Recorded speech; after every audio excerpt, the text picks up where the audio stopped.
Good afternoon, everybody. My name is Chris Justice. I'm an associate with Samfiru Tumarkin. And as always, I am here today to hopefully answer as many questions as I can, all things relating to employment law.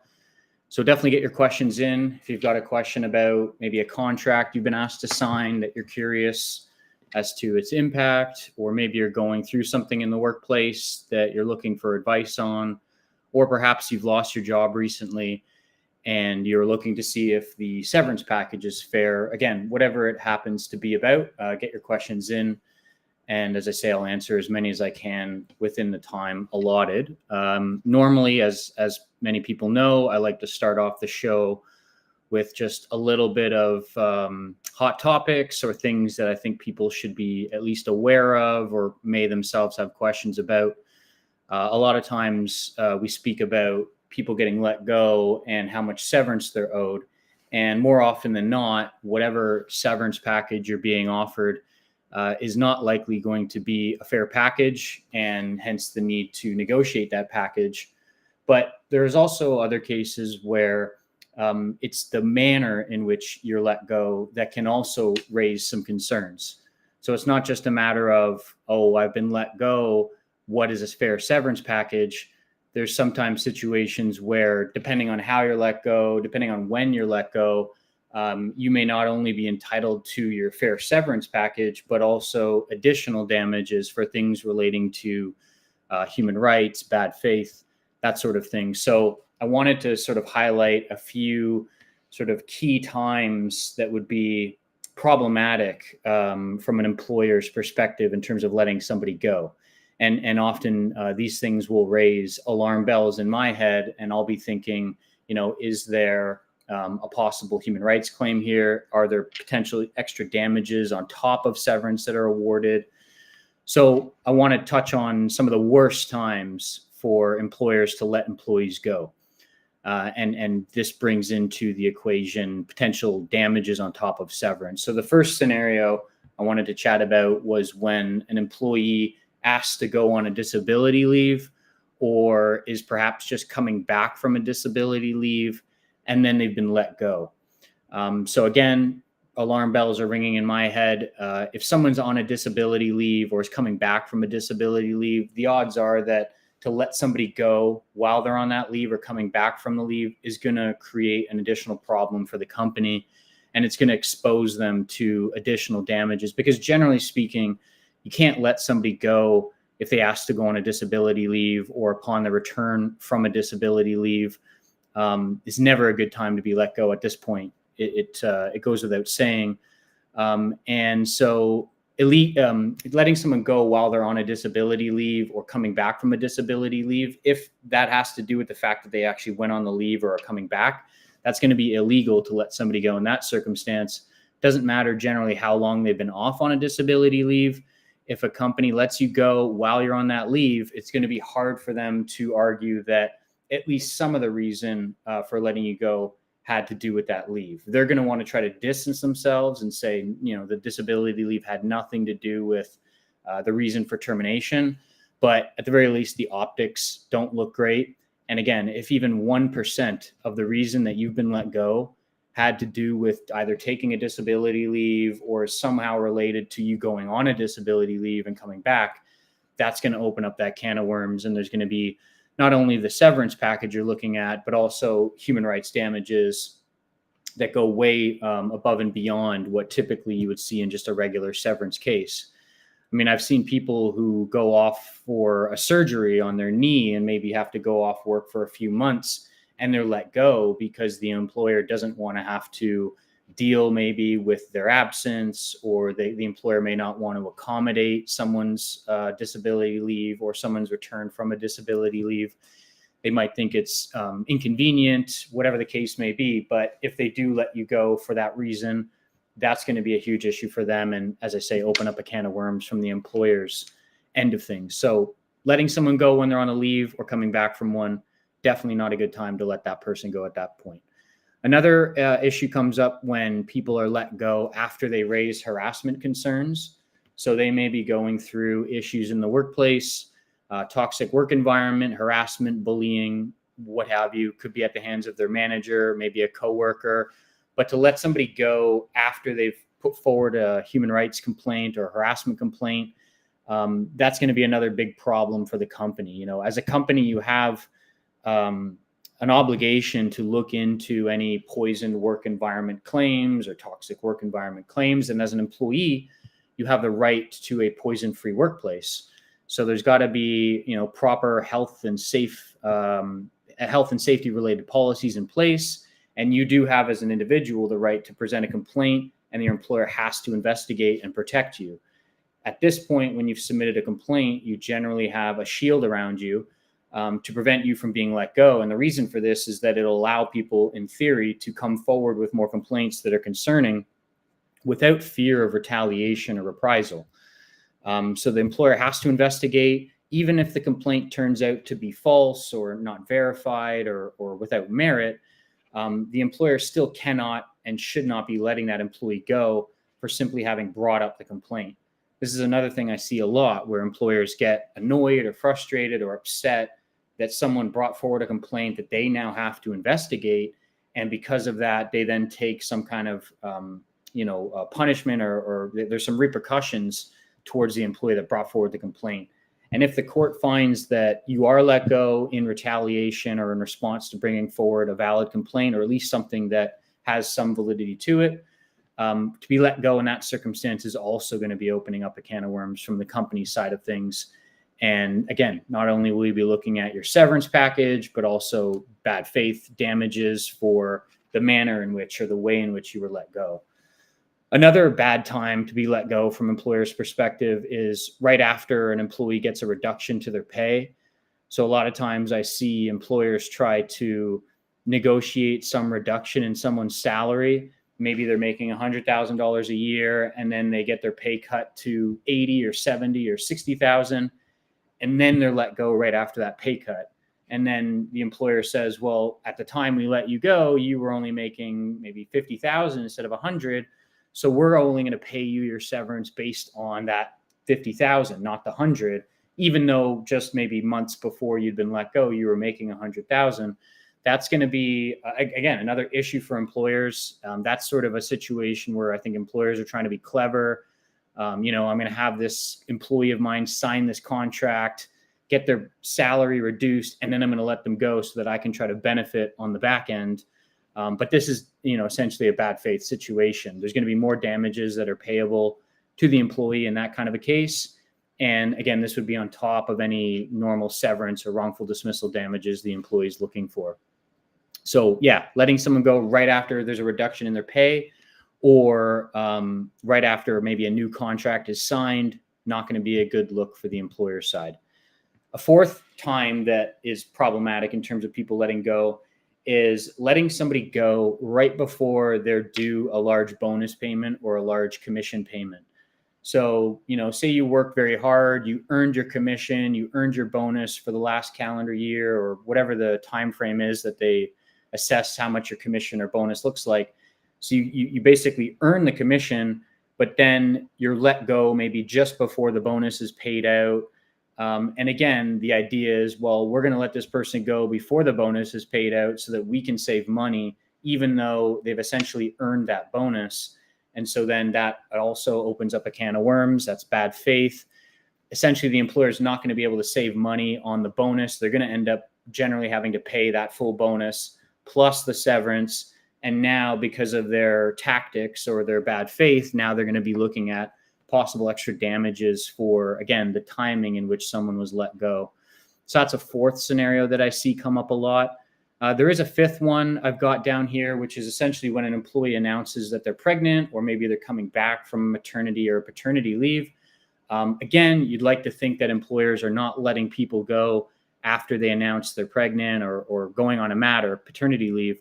But it does happen. And as much as employers try to say, oh, it had nothing to do with that, if even 1% of the reason for someone being let go is because they brought up the fact that they're pregnant, or because they had to take a mat leave or a pat leave, that's going to bring into the equation, again, human rights concerns. So essentially, these are just 5 examples of times in which, if you're let go, not only are you probably looking at your full severance package, but also additional damages. There are other situations where people can be let go in a bad faith manner, or where people can be let go during a certain time of the year that's problematic from the court's perspective. Like, I think there was one case I recall where someone was let go on Christmas, like on the eve of Christmas, just before, they bought all their presents. The employer knew they were going to let them go, but then they waited until just the day before Christmas or the day of Christmas to advise that they're being let go.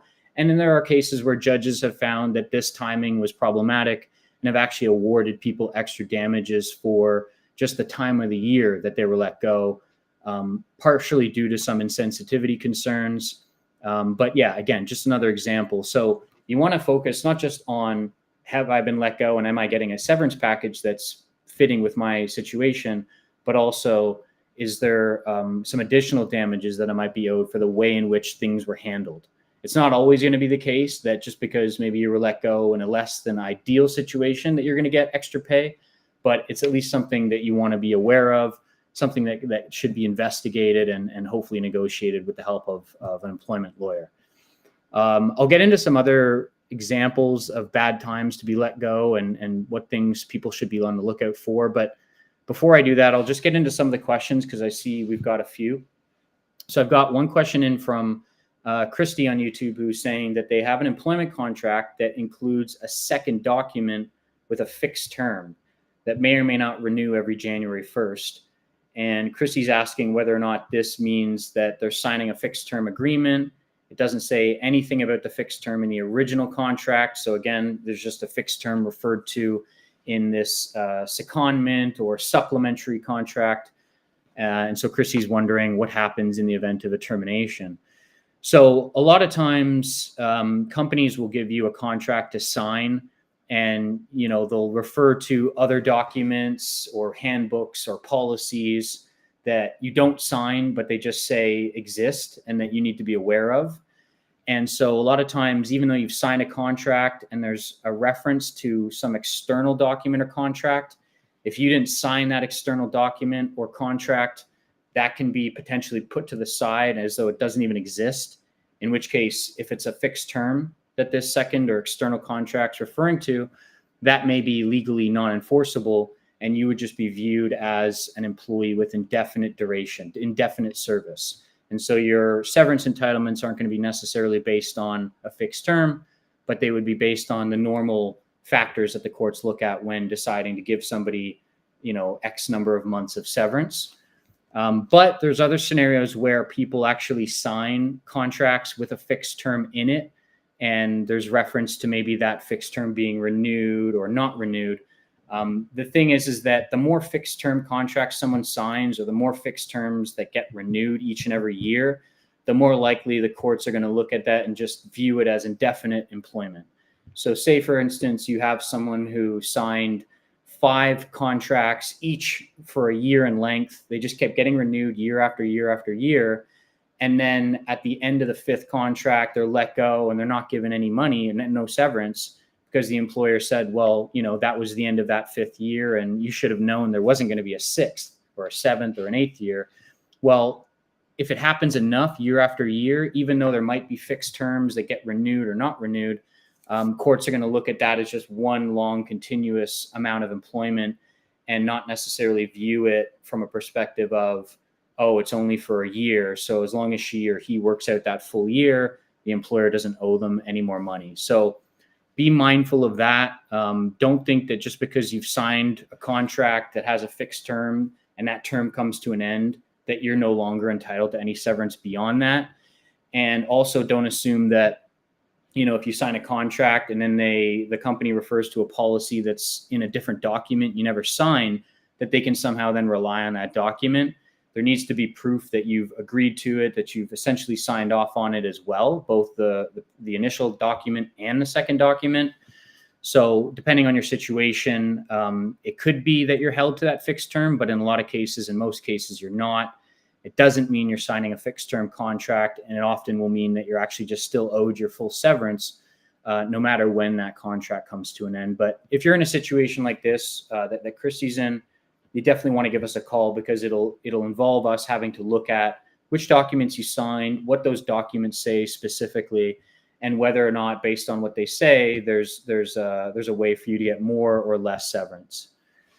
I've got another question from Angie on YouTube, who's saying, what sort of things will delay getting a fair severance with an ex-employer who clearly fired you without cause, and it was retaliatory in nature after they tried to, seems like, get Angie to quit with a toxic work environment? So if you're in a toxic work environment but then you're let go, and you're let go without cause, then you're going to be owed your severance. So you definitely want to make sure you get a fair amount of severance. That's number one. Sometimes you can get a fair amount of severance without having to commence a lawsuit or litigation whatsoever. In a lot of cases, for example, I'm able to negotiate a fair severance package for people who get let go without cause within a matter of maybe a couple months. But depending on the situation, depending on how much money the company wants to give you, it may take longer than that. So take, for instance, a situation where I may say to you that you're owed a year of severance, but your employer only wants to pay you a third of that. On the one hand, we could potentially negotiate a fair package without having to start a lawsuit, maybe in a matter of 2-3 months. But then if the company wants to be stubborn, resistant, not pay you your fair severance, you may have to then go into the litigation stage. Sometimes it does become a necessary evil.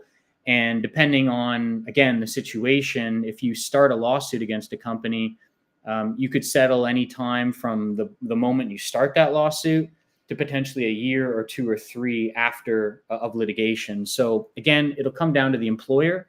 It'll come down to how much severance you're being offered. It'll come down to how much severance you're generally owed, to sort of see what the difference is. But in Angie's case, there's also the mentioning of retaliation. So if, again, someone was let go as a retaliation tactic for bringing forward complaints, which I mentioned at the outset of today's show, then you may not only be looking at, as I say, your fair severance package, but also possible extra damages for that bad faith.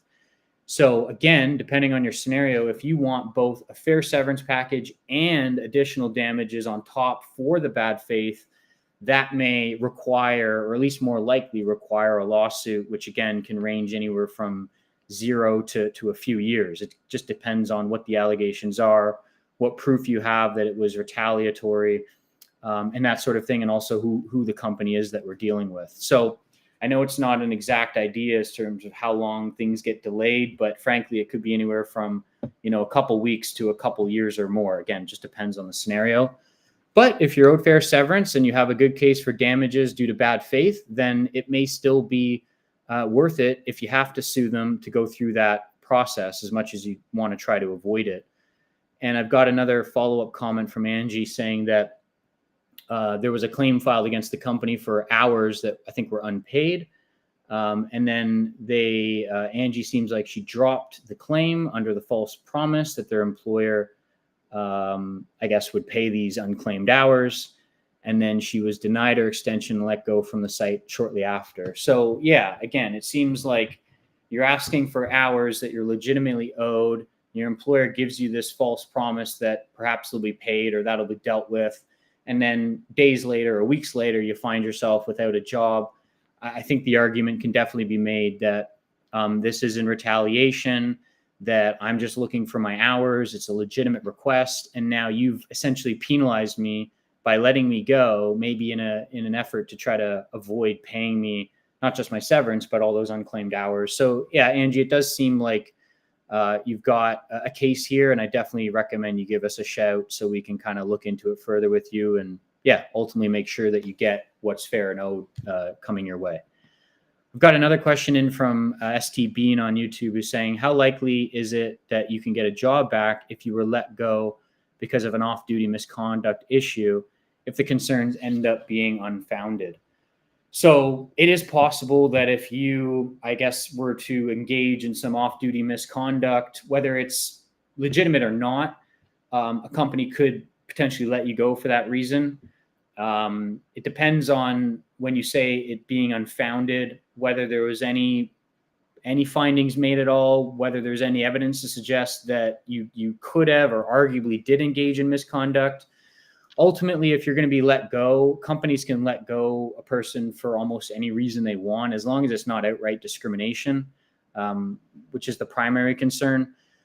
So if someone does something outside of the workplace, again, whether it's misconduct, no misconduct, or maybe a little bit of misconduct, they can still be let go. They just need to be offered, again, that fair severance package. So if the misconduct is unfounded and you've been let go, but you've been denied your severance because the company's saying that they still think there is a finding of misconduct, then that could be an issue for the company. You could very likely be owed your full severance based on the fact that, there's no misconduct. So if there's no misconduct, then there's no cause. And if there's no cause, you're owed your severance. So that would be probably the number one thing I would be looking at. But as far as getting your job back after you're let go, unfortunately, that's going to be within the employer's decision-making, whether they want to do that. So again, it may not be the best reason why you were let go, but if you are let go, there's nothing legally speaking, at least for the most part, that is going to allow you to come back to your job. There are some cases where if you work for a federally regulated business, so say you work for an airline or some federal, like I say, some federally regulated business, and you've been let go, there are some possibilities to get job reinstatement. But if you are working for a provincially regulated company, so there's no federal sort of factor in there, and you've been let go, it's generally going to be hard to get your job back. You can ask for it back, but there's not going to be any legal basis for your company to give you that job back. So if that's the case, then generally the most you can try to hope for at that stage is to make sure that you get your full severance and maybe other damages that could be owed depending on your case. And again, you can ask for your job back, but if they don't give you the job back, you're not going to be in a position generally to force that to happen, unfortunately. But not to say you're not looking at a potential case here, SD Bean. It just, again, depends on the facts. I've got another question in from Julie on Facebook, who's saying that they're currently on long-term disability, eventually going to be going back is the intention when the doctors clear Julie to go back. But Julie says she lost her original position. I guess she lost it while she was off on disability. And but they're saying that she's going to be accommodated to get a new and similar position. And Julie's asking if they can let me go to get rid of me, saying that I didn't pass the probation. I've been with the company for almost 3 years, but on the LTD for 3 years. So number one, if you've been with a company for 3 years, but then you've been on disability for another 3 years, then there's an argument to be made that you've been with the company for 6 years. Even if half of that time has been inactive, you can look at yourself in general circumstances as being with the company for 6 years. I see a comment actually from Julie saying she's been with the company almost 4. So that, I assume, would include the time you've been off. But generally, again, that would be included in sort of determining how much severance you're owed. So if you are with a company for 4 years and you're being told that you're being given a similar position, the question is, how similar is the position? If it's very, very similar, then even though it may not be the exact role you had before, companies are going to be given some leniency or some leeway in terms of the positions available if, for instance, they eliminated the role that you had previous. So assuming that the role you're being offered is very, very similar, that should be generally fine for the company to do that. But to put in a probationary period clause where if you don't pass the probation, they can let you go, it'll depend on what they do if they let you go during probation. So if they let you go in this probationary period and they don't pay you any severance, that's going to be a problem because, as you say, you've been at the company for 4 years. And if you're let go pretty much at any point now, you're going to be owed severance. So you don't want to be certainly taking on a new job or signing any contract that has a probationary period clause in it that says, we can let you go and not pay you anything. It may be a matter of having to look at this similar position if there's a contract or an offer that's connected to this position to sort of flesh out what it says. Again, don't want you signing something that's going to be negatively affecting you. But if the position you had is simply no longer available, it's not even operational right now, and the only position available that's similar is the one they've offered you, just like your old position, which they can let you go at any time as long as it's not discrimination, they could potentially let you go under this new position. So there's nothing different there in terms of you having the possibility of being let go at any time. It's just a question of what are they going to offer you if you are let go? What does the offer or the contract say if you are let go in that period of time? So it would require a bit more investigating, I think, on my end, Julie, but definitely give us a shout. We can set up a time to have a consultation and just make sure that you're not, accepting any position that's ultimately to your detriment. And just to make sure that, if you do accept this position, that you're doing so knowing that there aren't any other options. But in your case, there could be a couple options you have, whether it's accepting the role or not. So before committing fully one way or another, before coming back from your leave, I think it'd be good to, like I say, talk with an employment lawyer and sort of flesh that all out. I've got another question in from Mega on YouTube who's saying that they were let go without cause. They were told by their lawyer that the severance would fall under common law instead of the ESA minimums. And during the negotiation with the former company, they're insisting upon ESA minimums only. So this is a common thing that happens a lot, unfortunately. You've got, on the one hand, the ESA, which is the Employment Standards Act, in Ontario anyways, that sets out what the bare minimum severance someone is owed is. And a lot of times it'll be a week or maybe 2 weeks for every year you work. But then you've got the common law on the other hand, which says in a lot of cases that you're owed maybe 4, 5, 6 weeks for every year that you worked. So there can be a big difference between what someone's owed under common law over here and under the ESA over there.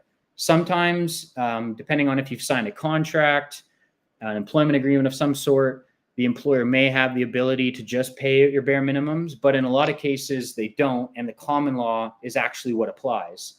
So when your lawyer, Mega, was saying that severance would fall under common law instead of the minimums under the legislation, there's a good chance that lawyer's right, because I see that so often in my line of practice. So if someone's being offered, let's say, 6 weeks under the ESA for the minimums, but I think that they're owed 6 months under common law, I'm not going to generally be recommending that they accept the 6 weeks. And it may unfortunately have to take suing the company to get them to pony up, basically. A lot of times, you try to negotiate packages within a month or 2 or 3 and not start a lawsuit, but you can hit an impasse. There can be a point where the employer says, this is the best we're going to give, is we're not going any higher than this. And on the other hand, you're up here, your expectations are here. And if the gap is especially big, then, that might be reason for starting a lawsuit. As much as you want to avoid it, it's just if there's enough money there on the table, again, that might be a necessary evil. I've got another question from Mark, who is saying that a government organization has found their supervisor guilty of making a false allegation and now expects, it seems like Mark, to start fresh, ordered a yearly performance review. And apparently they could have easily been fired from this allegation against me. So things happen, unfortunately. False accusations get made. If there was a false allegation against you that has been proven false or untrue, then obviously that's good from a general perspective. And in general, you should be able to then continue hopefully on your job without any more issues coming up in relation to that. So I'm not quite sure when you say your employer expects you to start fresh. I guess the question is what you mean by that. They've ordered you to do a yearly performance review and more ethical questions have been raised. But again, I don't know what questions you're referring to. Yearly performance reviews aren't necessarily problematic, generally speaking. I see this a lot, performance reviews. Obviously, if you're not being given a fair performance review, that's a different story altogether. But at least it's good that the false accusation was put to the side. Whether or not they exercise those performance reviews in good faith, I suppose, will remain to be seen. I think it could be a retaliation tactic, Mark. I'm seeing your comments. So I guess the question is, if the performance review was done in retaliation to this allegation or somehow linked to it, the question is, was the performance review done in good faith? You're saying it's highly suspect and biased. So it'll just depend on what it's saying. If it's saying that your performance is bad, you're lacking, it's substandard, you never want to agree to that. Anytime someone's given a performance review that they disagree with, I always recommend that people put on record their disagreements, what they agree, don't agree with. Maybe there's some context that needs to be added in. You want to be putting these comments in writing so that you have a record, so that later on, if your company tries to let you go a year from now or 6 months from now, and they try to point back to this performance review that was done inappropriately or biased, you've at least got that record on file to show that you pushed back. You said that, you didn't agree with this, that, or the other. And it's going to be harder for that company then to rely on that performance review. So I would say, Mark, give us a call, just because I always like to kind of talk through these things with people, make sure that, they're pushing back on the performance review, that they're saying, the correct things, that there's no bias. You don't want there to be bias reflected in your performance review. Even if, you're looked at as a good performer, if there's still some issues you take with that review, you still want to put that on record so that, again, you can at least give yourself more of a leg to stand on if they try to use that against you later on. I'll take one more question just before I end today. It's from Shafi on YouTube, who's asking, if I'm dismissed and hired a lawyer and they got me 3 months instead of 1 month, which would be $15,000, would I receive similar EI? I would receive a similar amount in EI, so why fight it? Well, oftentimes EI is much less than your severance is going to be. I think the max someone in Ontario can get an EI each week is around $650 gross.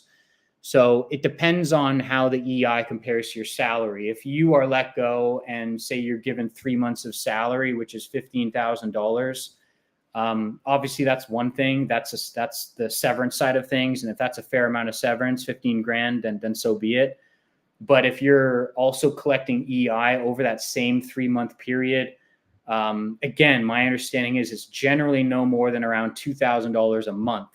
So the same amount of EI you got over 3 months should only be at most maybe 6 or 7 grand, which would be less than the $15,000 of severance you got. So yes, there are situations where you can't double dip. You can't collect EI over the same period that you're getting paid your severance. But in most cases, whatever you're getting in EI is not going to come up to the amount you're getting in wages. But you will potentially have to pay back some to EI. So it's not that you can collect both, but at least you're going to be getting a full 3 months, whether it's from EI, whether it's from your former employer, whether it's combined. The law just wants to make sure that you're being made whole over that period of time, that you're not suffering any financial loss over that 3 month period.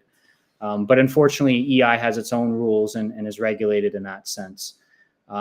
So having said that, though, those are going to be my time for the day. That's going to be my time for the day. I appreciate everyone who got your questions in.